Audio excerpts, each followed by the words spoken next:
Daily 36 বার dialysis, 1,60,000 বার শ্বাস প্রশ্বাস।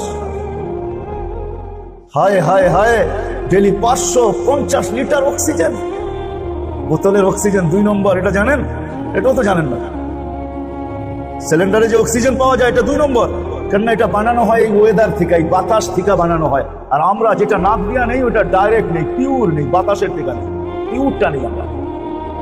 2 নম্বরটা যদি এত দাম হয়, কি করোনার সময় পান না মিডিয়ায়? আধা ঘন্টা অক্সিজেন দিছে, মাত্র আধা ঘন্টা। ঢাকার এক হাসপাতাল 84,000 টাকা বিল করছে, এখনো মিডিয়ায় সার্চ দিলে পাবে, হাসপাতালের নাম সহ পাবে।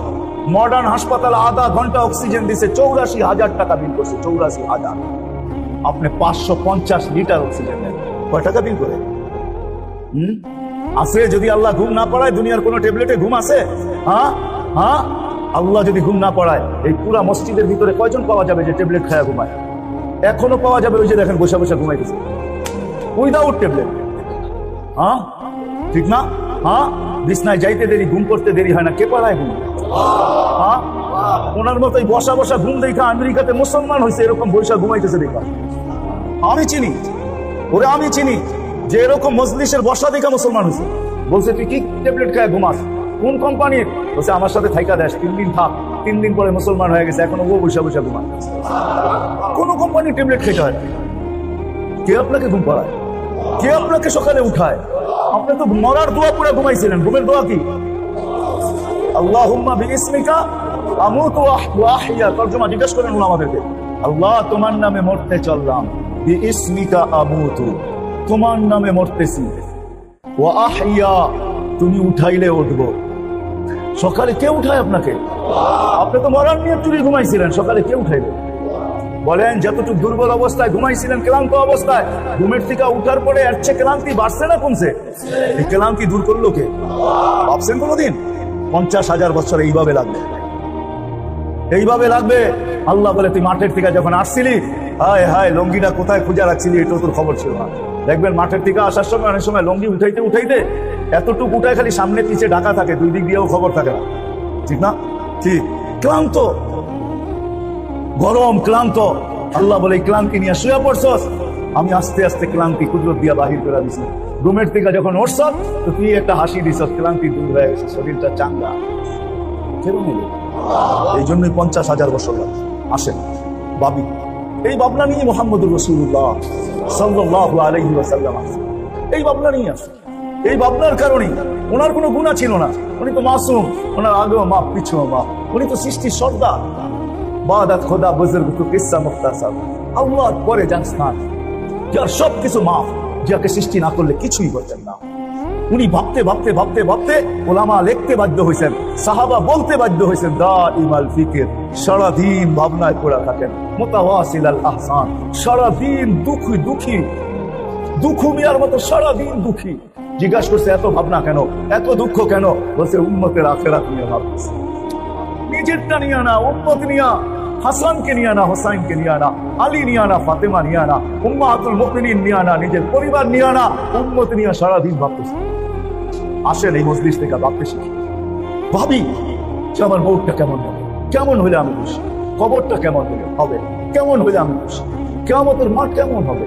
7 দলকে তো আল্লাহ আরশের নিচে জায়গা দিবে, 7 শ্রেণীর জন্য গ্যালারি বানাবে আল্লাহ আরশের নিচে, গ্যালারি হবে, ওরকম গ্যালারি যেখানে হিসাব কিতাব হবে না, আমলনামা তো উঠতে উঠতে হাতে চলে আসবে। আম্মা মান উতিয়া কিতাবাহু বিয়ামিনি, ডাইন হাতে আমলনামা উঠতে উঠতে চলে আসবে। যখন আয়া হাতে পড়বে তো খুশির ঠেলায় চিৎকার দিবে, একজন আরেকজনকে খুশির ঠেলায় চিৎকার দিয়ে দেখাবে, হা উমতুরাহু কিতাবিয়া, আমারটা পড়া দেখো, ইন্নী যানানতু আন্নী মুলাকিন হিসাবিয়া, আমি জানতাম এরকম ঘটবে, বিদায় দুনিয়াতে চিন্তায় চিন্তাই জীবন কাটাচ্ছে। আর আল্লাহর ওয়াদাও আছে যে দুনিয়া আখিরাত নিয়ে চিন্তা করবে, মান জাআলা লাহু মুহাম্মান ওয়াহিদা, যে দুনিয়ায় বসে আখিরাতের চিন্তা নিয়ে বিভোর থাকবে, ওকে দুনিয়া আখিরাত দুনো চিন্তার থেকে আমি মুশকিল দিব। ওর আখিরাতে কোনো চিন্তা হবে না। মরার সময় কানে কানে বলে দিব, লা খাউফুন আলাইহিম ওয়া লা হুম ইয়াহজানুন, তোর কোনো চিন্তা নাই, তোর কোনো ভয় নাই, এটা কানে কানে শোনায় দিব। ইন্নাল্লাযীনা ক্বালু রাব্বুনা আল্লাহ সুম্মা ইসতাকামু তাতানাজ্জালু আলাইহিমুল মালায়েকা আল্লা তাখাফু ওয়া লা তাহজান ওয়া আবশিরু বিল জান্নাতি আল্লাতী কুনতুম তুআদুন। শোনায় দেবো কানে কানে, ভয় নাই, চিন্তা নাই তোমার। কেননা তুমি ভাবতে ভাবতে ভাবতে ভাবতে চিন্তা করতে করতে করতে মাথা তোমার কোনোদিন কেউ উপরে উঠতে দেখে নাই। সারাদিন মাথা নিচেই থাকতো, রাস্তা দিয়ে হাঁটলো মাটির দিকে দৃষ্টি থাকতো, ডাইনও দেখতেন না বামও দেখতেন না। সবাই জিজ্ঞাসা করতেন এত ভাবো কি? একটাই জবাব দিত, আখেরাতে কি মুখ দেখাবো, আল্লাহকে কি মুখ দেখাবো, আল্লাহর কাছে কি নিয়ে যাবো, এতটুকুই জবাব ছিল। এই জন্যই ভাবো আসেন আমরাও চলে যাবো, আপনারাও চলে যাবেন। 100 বছরের আগের মানুষগুলো এখন আর নাই, 100 বছর পরে আমরাও থাকবো না, চলে যাবো। ওই ভাবনা নিয়ে মুহাম্মদুর রাসূলুল্লাহ সাল্লাল্লাহু আলাইহি ওয়াসাল্লাম আসছেন। ওই ভাবনার নিষ্কৃতি দেওয়ার জন্যই আসছেন এই মাসে। 12ই রবিউল আউয়ালে আসছেন। 12ই রবিউল আউয়াল আসতেছে 9 তারিখে, আগামী মাসের 9 তারিখে 12ই রবিউল আউয়াল হবে। ওই সময় আসছেন, এই সলিউশন নিয়েই আসছেন, এই সমাধান নিয়েই আসছেন। এই জন্যই আমাদেরকে দিচ্ছেন এক একটা জিনিস, এক একটা জিনিসের সমাধান নিয়ে আসছেন। এমন একটা জিনিস নিয়ে আসছেন যেটা পুরো জীবনের সমাধান যার ভিতরে রাখা আছে। নামাজ, এটার ভিতরে পুরো জীবনের সমাধান রাখা আছে। তাইলে হাদিস আসতো না, ইদা সালুহা সালুহা সাইরুল আমাল, ইদা ফাসাদাত ফাসাদা সাইরুল আমাল। নামাজ ঠিক তো সারা জীবন ঠিক। নামাজ ওকে, সারা জীবন ওকে, নামাজ কমপ্লিট, পুরো জীবন কমপ্লিট। সব কিছু সমাধান নামাজের ভিতরে নিয়ে আসছেন। আল্লাহর কাছ থেকে চায়া নিয়ে আসছেন, এমন একটা দেন আমার উম্মতকে যেটার ভিতরে সবকিছু সমাধান। আমি তো বলি রাত্র একটা হইতে পারে, কিন্তু 83 বছরের সমাধান রয়ে গেছে। মনে হয় চিনেন না, ঠিক না? কি রাত্র কটা সমাধান? কত বছরের? কোন রাত্র? লাইলাতুল কদর, ঠিক না? কয় বছরের সমাধান? 80 বছর মারা যাওয়ার পরেও যদি আল্লাহ জিজ্ঞাসা করে কি নিয়ে আসছিস, 83 বছর তো নিয়ে আসছি, 80 থেকে 80 বাদ দেন, বিনিময় কিছু না দিলেন তাতে আফসোস নাই, তারপরেও তো 3 বছরের পাওনা আপনার কাছে আসি, এটাই দেন, এটুক দিয়ে আমার জীবন চলবে, আর বেশি রাত নেই। রাত্র একটা, কিন্তু সমাধান কত? কোরআন বাক বাক করে বলছে রাত্র একটা 83 বছরের সমাধান। রাত্র 10টা, 10 83 বছরের সমাধান। ওয়ালায়ালিন আশ ওয়াল ফাজরি ওয়ালায়ালিন আশ, জিলহজের 10 রাত্র 10টা 83 বছরের সমাধান। মাস হিসাবে আল্লাহ নিজে বলছেন 4 মাস, আরবাতুন মিনহা হুরুম, 4 মাস হারাম, ফালা তুযালিমু ফিহিন্না আনফুসাকুম। আল্লাহ বলছে 4 মাস তুমি তোমার উপরে জুলুম করো না, 4 মাস ঠিক রাখো, ইবাদত বন্দেগী দিয়ে ভরা রাখো, বাকি 8 মাসের সমাধান হয়ে যাবে। পুরো জীবনের সমাধান ভাবনার ভিতরে। কসম খোদা, একটু ভাবা 60-70 বছরের বন্দেগীর চেয়ে বেশি। এই জন্য যদি কথা বুঝে আইসা থাকে আসেন, এটার জন্য রাস্তা খোলা আছে। 3টা রাস্তা আছে। 3 রাস্তার যে কোনো রাস্তায় নিজেকে নিজে আবদ্ধ করুন। 3 জায়গার যে কোনো জায়গায় নিজের নামটা লেখাই। এক রাস্তা হলে হক্কানি আলেমদের কাছে যাওয়া, আলেমদের পিছে চলা, হক্কানি আলেমদের পিছে চলা। দ্বিতীয় রাস্তা হলো হক্কানি আল্লাহওয়ালাদের পিছে চলা। তৃতীয় রাস্তা হলো দাওয়াত ও তাবলীগের ভিতরে চলা। 3টা রাস্তা। 3 জায়গার যে কোনো এক জায়গায় নাম লেখান। আমি বলবো না তাবলীগওয়ালা হিসাবে আপনি তাবলীগই যান না, আপনার যেখানে সুবিধা হয় ওইখানে হক্কানি আলেমদের কাছে নাম লেখান, যে হুজুর আপনার সাথে চলবেন, আপনার থেকে শিখবো, ওনার কাছ থেকে শিখেন, ওনার সাথে চলেন, ওনার সাথে উঠেন, ওনার সাথে বসেন, ওনার সাথে ভালোবাসা রাখেন, মহব্বত রাখেন, খান খাওয়ান, আলেমদের সাথে। কিয়ামতের দিন দেখবেন আমার কথার প্রতিফলন কি বলে। ইনশাআল্লাহ আল্লাহ কিয়ামতের দিন আলেমদেরকে সুপারিশের অধিকার দিবে, আর ওই দিন ইনশাআল্লাহ আপনার নামটাও ওই লিস্টিতে থাকবে। আর হক্কানি আল্লাহওয়ালাদের কাছে যান, এদের কাছে যান, সময় দেন, এদের হাতে হাত দেন, এদের কথা মেনে চলেন। ইনশাআল্লাহ হক্কানি আল্লাহওয়ালাদের দৃষ্টিতে আপনার নাম থাকলে কিয়ামতের দিন ইনশাআল্লাহ পাবে। আর তৃতীয় হইল বেরে দোস্ত, 3টাই কিন্তু এক কাতারে। আবার মনে করেন না যে 3টা 3 নম্বরে, এটা 3 নম্বরে চলে গেছে, না, 3টা এক কাতারের জিনিসই। দাওয়াত ও তাবলীগের নাম লেখা। প্রতি মাসে পারেন না, মাঝে মাঝে হইলেও 3 দিন লাগা। 3 দিন থাকবে না, যেদিন দিবে ওদিন দেখবেন যে কি দিবে। হাজারো কাহিনী দুনিয়াতে আছে যেটি খোয়াব বলা যায় না। বলতে গেলে অনেকে প্রশ্ন করবে খোয়াব তো দলিল না, দলিল না বটে, কিন্তু অনেক সময় নেককারদের খোয়াবও নেকি হয়, বদ হয়। কি হয়? নেকি হয়। আল্লাহওয়ালা দেখায়, আল্লাহ দেখায় মাঝে মাঝে। বহুত মানুষ খোয়াবে দেখছে গাঠির বড় ওজন আছে, গাঠির বড় এই 3 দিনের বড় ওজন হবে, ওজন 3 দিনের। দুনিয়ার 3 দিন আখেরাতের কি 1000 বৎসরের সমান হবে। আল্লাহ রসুল বলছে, জাফর ইবনে আবু তালেব আরে আব্দুল্লাহ ইবনে রাওয়াহা আধা দিন দেরি করছেন।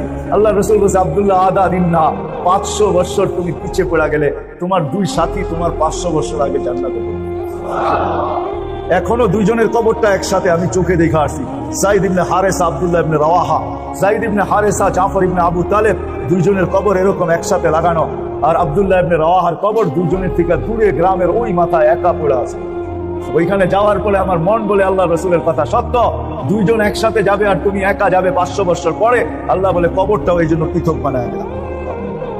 দুইজনের আধা দিনের দূরত্বে, আধা দিন। যুক্তিও দিয়েছিলেন, ইয়া রাসূলুল্লাহ আধা দিন গেলে কি হবে, আমি কয়েক ঘন্টায় ঘোরা ফেলবো। আমার কাছে আরবের সবচেয়ে দ্রুতগামী ঘোড়া আছে যে ঘন্টায় 70 কিলোমিটার বেগে চলে, আমি এদেরকে ধরে ফেলবো। আল্লাহ রসুল বলছে দুনিয়ার হিসাব করো, হিসাব আখেরাতের হয়ে গেছে উপরে। তুমি 500 বছর পরে যাবে, 3 দিন থাকবে না, 3000 বছর হয়ে দাঁড়াইতে পারে। এই জন্য আসেন প্রথমে ভাবি, আর দ্বিতীয় নিজেদেরকে যুক্ত করি। আর সবচেয়ে বড় জিনিস যেটা, মেরে দোস্ত, 5 ওয়াক্ত নামাজ কোনো অবস্থায় না ছাড়বেন। কে কে মসজিদে ওয়াদা করতে পারেন যে নামাজ আর ছাড়বেন? পাক্কা ওয়াদা? ছাড়েন দেহটার চিন্তা আর এই দুনিয়াটার চিন্তা ছেড়া দেন, আখেরাতের চিন্তা করেন। কিছু মানুষ তো এখানে দেখা যায় সাদা দাড়ি হয়ে গেছে, এদের তো সবচেয়ে বেশি চিন্তা করা উচিত। এই জন্য যান আল্লাহওয়ালাদের কাছে পড়ে থাকেন, আল্লাহর রাস্তায় পড়ে থাকেন, আর কত পরে থাকবেন।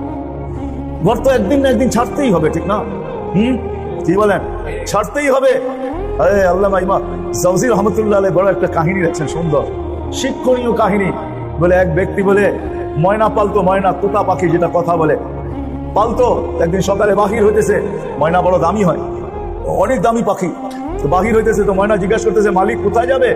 শিকার খেলতে যাব, শিকার জঙ্গলে। তো আমার ভাইদের সাথে দেখা হলে আমার একটা সালাম দিও। তো যখন জঙ্গলে ঢুকছে তো যা দেখতেছে কতগুলো ময়না ডালে বসে আছে। তো নিজের ময়নাটার সালামের কথা মনে উঠছে, তো ডাক দিয়া কইতেছে শুনো, তোমাদের মতো একটা ময়না আমার বাড়িতেও আছে, সে তোমাদেরকে সালাম দিছে। এই কথা বলতে দেরি এই ময়নাগুলা ডালের থেকে পড়ে মরতে দেরি হয়।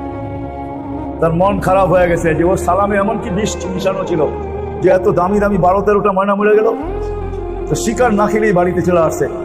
ময়না জিজ্ঞাসা করছে মালিক এত তাড়াতাড়ি ফিরলে, হাতে তো কোনো শিকার দেখি না। তুই কথাই বলিস না। বলে কেন? তোর সালামে এমন কি বিষ ছিল যে তোর সাথীদেরকে সালাম দিতে দেরি, একটু মরতে দেরি হয় না। এই কথা বলতে দেরি, নিজেরটাও মরতে দেরি হয় না, ওটার সাথে সাথে মরে গেছে। তো খাঁচার দরজা খুলা সামনে নিয়ে বৈশা অনেকক্ষণ কাঁদছে, না লড়েও না চড়েও না, চক্ষুও বলে। আর কতক্ষণ কানবে? বাস ওইখানে তো ওইখানে লাইখা যে উঠা দাঁড়াইছে ময়না, বাস উড়া যায় চালে বসে গেছে। তো বলছে এটা কি করলি? আমার বন্ধুরা আমাকে খবর দিছে, দেখ আমাদের মতো যদি বাগানে বাগানে ঘুরতে চাস তো মরার আগে একবার মরার ভান করে দেখ, তুইও আমাদের সাথে উঠতে পারবি, জঙ্গলে জঙ্গলে ঘুরতে পারবি। ওইটা মরা ছিল না, ও আমাকে চিঠি দিছে, চিঠি বার্তা দিছে, বার্তা দিছে। এই জন্যই আল্লাহ ওয়ালাদের কাছে, যাদের বয়স হয়ে গেছে আর কত করে, যান আল্লাহ ওয়ালাদের কাছে পড়ে থাকেন, যান আল্লাহর রাস্তায় পড়ে থাকেন। মা বোনদেরকে বলবো যান মুসল্লায় পড়ে থাকেন।